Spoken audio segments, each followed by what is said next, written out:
साथियो, आपणा सर्वांना माहितीच आहे, येत्या 2 ऑगस्ट 2024 रोजी आपल्या फेडरेशनच्या आदेशानुसार जंतर मंतर येथे मोठं देशव्यापी आंदोलन उभं करण्यात येत आहे.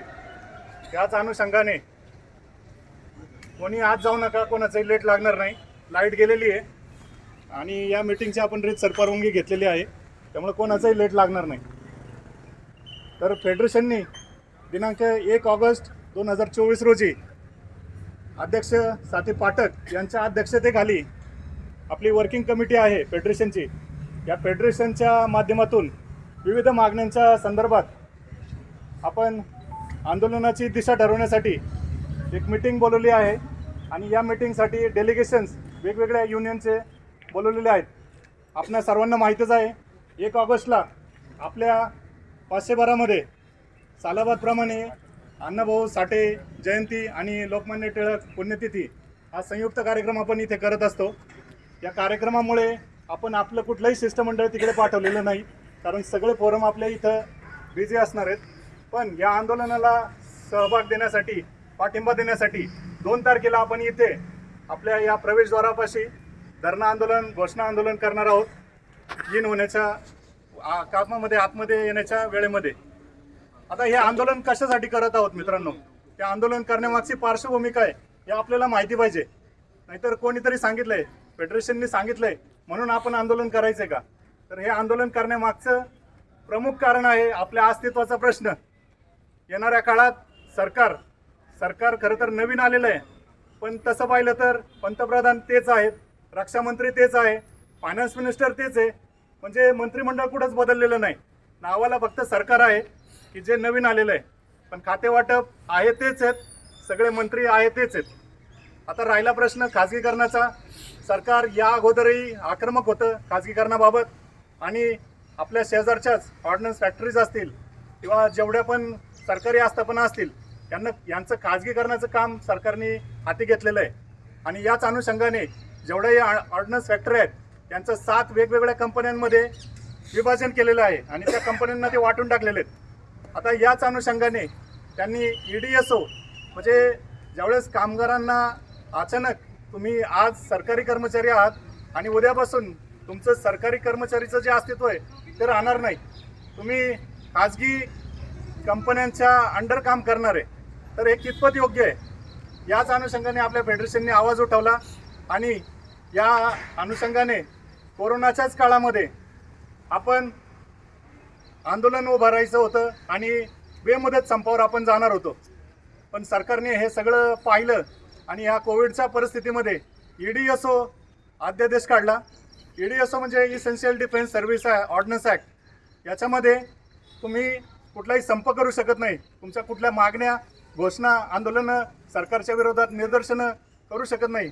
अत्यावश्यक सेवेमध्ये तुम्हाला एकाएकी त्यांनी टाकण्याचा प्रयत्न केला.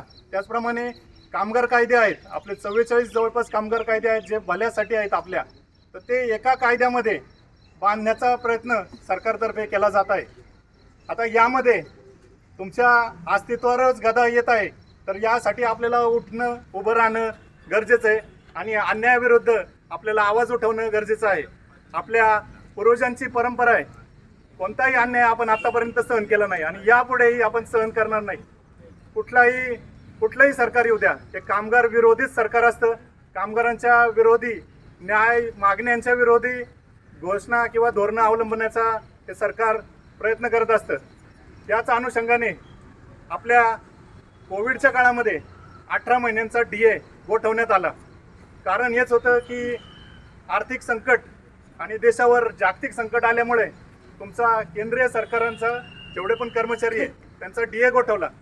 मित्रांनो, तुम्हाला सर्वांना माहिती आहे, कोरोनाच्या काळात अत्यावश्यक वस्तू देखील किती महाग झाल्या होत्या, वैद्यकीय सेवा महाग झाल्या होत्या, स्पॉट किंवा बेड अवेलेबल नव्हते आणि या दरम्यान तुम्ही DA गोठवणं कितपत योग्य आहे? किंवा सरकारी कर्मचाऱ्यांना तुम्ही प्रायव्हेटमध्ये टाकणं किती योग्य आहे?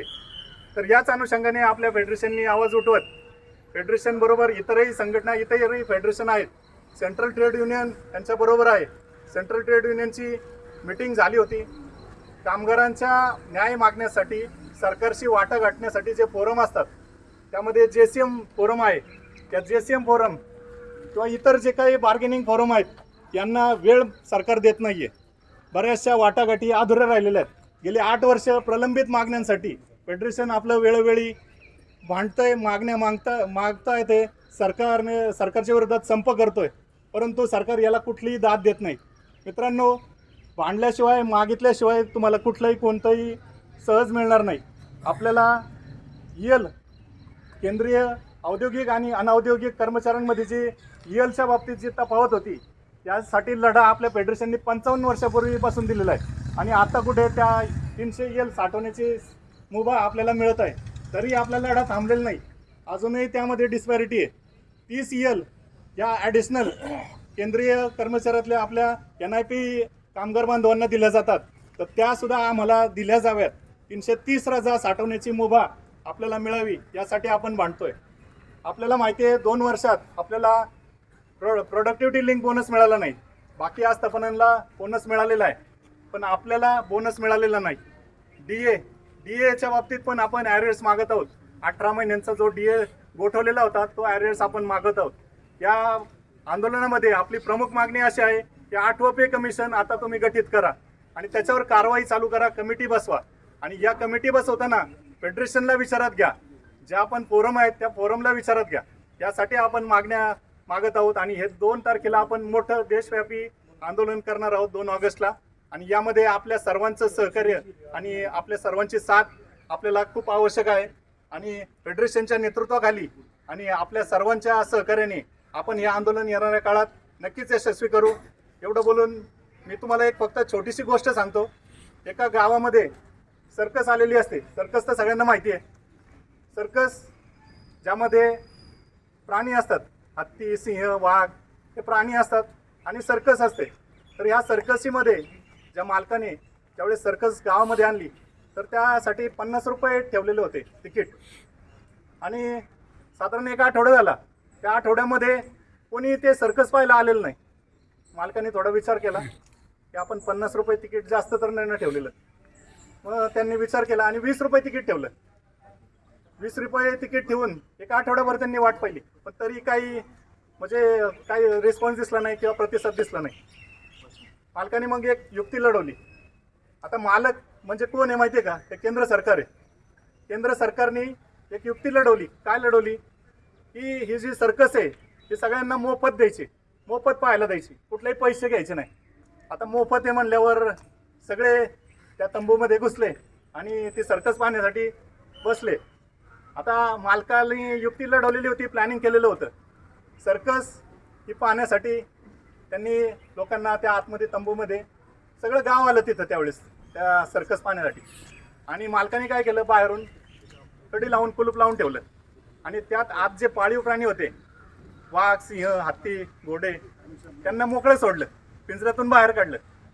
आणि सांगितलं ज्याला कोणाला, आता ते सगळं हे असं चित्र पाहिल्यावर का आतले सगळे प्रेक्षक गडबडले, कारण हे सगळे हिंस्र प्राणी आहेत. जरी पाळीव असले तरी भूक लागल्यावर खाणारच.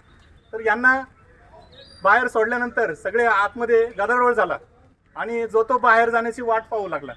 पण रस्ते बंद असल्यामुळे कोणालाही बाहेर पडता येत नव्हतं.